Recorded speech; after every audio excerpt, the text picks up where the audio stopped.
Alors vous avez bien compris que jusqu'à présent, vous n'avez pas véritablement appris, grand-chose si vous utilisez déjà PowerPoint. On est sur la création de diapositives et des différentes fonctionnalités du diaporama très très classique. C'est maintenant que nous rentrons plus dans le vif du sujet avec le système des hyperliens permis par le logiciel. Alors allons-y pour ces hyperliens.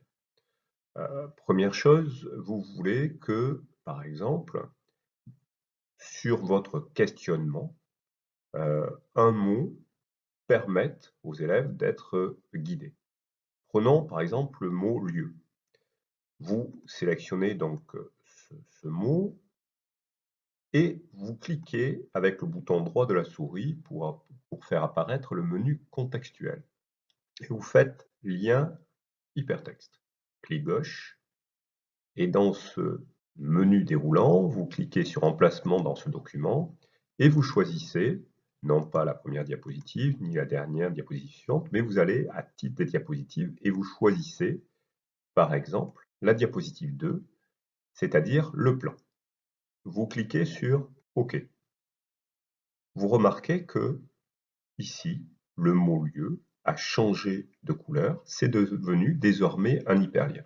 Et vous verrez par la suite ce que cela va donner. Allons maintenant sur la diapositive plan. Vous voulez que lorsque l'élève va approcher son curseur de souris de la zone de la CNIX, il y ait une action. Comment faire? Vous insérez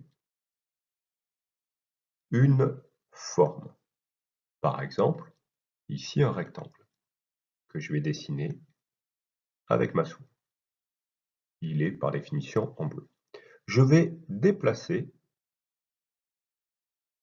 ce rectangle sur la zone qui m'intéresse. J'adapte, voilà. Et cette fois-ci, je vais cliquer toujours à droite pour le menu contextuel, toujours lien hypertexte, et je vais choisir la diapositive sur laquelle l'élève va se rendre lorsqu'il cliquera sur ce cadre. Et cette fois-ci, on va aller sur la diapositive numéro 3. Je clique sur OK. Évidemment, ce cadre est rempli d'une couleur bleue. Je vais faire en sorte, tout simplement, qu'il n'ait plus de remplissage, aucun remplissage et aucun contour. Voilà. Mon cadre existe, il est présent ici, mais il est invisible. Alors, essayons de voir ce que cela va donner maintenant en diaporama. Je me mets à partir du début. Je vois que j'ai un hyperlien ici. Je clique avec le bouton gauche de la souris sur le mot et je suis bien sur mon plan. Si je promène ma souris sur le plan, je m'aperçois que lorsque j'arrive sur la CNIX, j'ai bien mon image et j'ai bien mon son.